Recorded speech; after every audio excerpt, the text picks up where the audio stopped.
Is the Trade Minister. Let's talk more about this energy policy. There's been a pretty good reaction from business in your line of work. That's good news. Sure, absolutely. Well, I mean, it's a good policy. It's a policy that brings together reliability and, of course, affordability, which is, we know, what not only the business community wants, but also what consumers want. The only people who don't stand, the only people I should say stand in the way of this would appear the Australian Labor Party and some state Labor premiers who are more concerned about propping up their own government's bottom line. And perhaps Tony Abbott? Well, no, I mean, you've got state Labor premiers who, let's be frank about this, they are invested in making sure they can make as much money as possible from the network, because the state Labor premiers are the ones who actually are the beneficiaries of that revenue. Take, for example, Queensland. It's Anastasia Palaszczuk. The more she can charge for energy, the more her government's fiscal position looks good. So I find it extraordinary that state Labor premiers are in a position where they're actually actively fighting against reliability and affordability. It's madness. How can you say that Anastasia Palaszczuk, that's her end game here? Because if people have higher electricity prices, don't they punish her at the ballot box at the next election? Well, you know, the simple statement of fact is that the Queensland Labor government is the beneficiary of higher energy prices that come through network charging, because they are ripping hundreds of millions of dollars out of their energy generators and energy distributors in that state to help prop up their budget. So I'm not surprised, frankly, that the Queensland State Labor government has apparently come out arguing against a policy that brings together reliability and affordability, because the only reason you do that, surely, is because it's actually a policy that's going to mean less revenue for the Queensland state government and more money in people's pockets. What are you trying to achieve here, though? Bipartisanship? Because that's what business,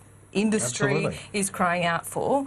Or are you trying to have a fight with Labor at the next election? What we want is more reliable and more affordable power. That's what Australians want, that's what businesses want. They want reliability and they want affordability. So we've put on the table a proposal that's going to deliver those two things, and now we've got state Labor governments coming out opposed to it. You put it on the table, but you haven't released the modelling, and I think you're dealing with a very sceptical public that's seen many iterations of energy policy, from cash for clunkers to a citizens' assembly, direct action, which no one's talking about as the solution now. So if you really want bipartisanship, put the modelling on the table and talk to Labor behind closed doors, not just setting up a fight for the next election. We're happy to have that conversation, and this is precisely why we went. I mean, this isn't a political solution. This isn't the politicians or Josh Frydenberg that have come up with this. Why don't you go down the CET? Well, because it's the Energy Security Board. We went to the experts. We asked them for their advice. This is their recommendation from the experts in the field, not politicians.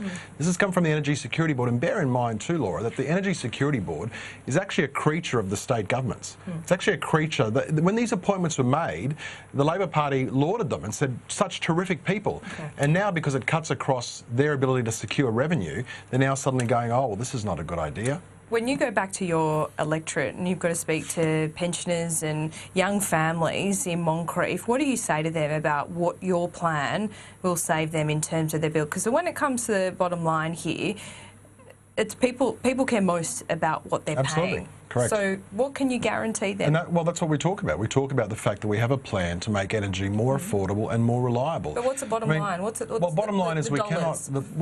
Well, as we said, the projections that we've seen at this stage that's been put forward is around the vicinity of $115 a year. But what's more important than that is that we're actually seeing a reduction. Not till after the next election. But hang on, what's more important than that is that we have had now, as a consequence of what has been poor policy thus far, massive increases in the cost of energy. Now, we are now hopefully going to stop those energy increases off the back of being able to put this policy into place, and not only stop those energy increases, but actually turn the needle back the other way and get a decline. Now, that is a very good outcome.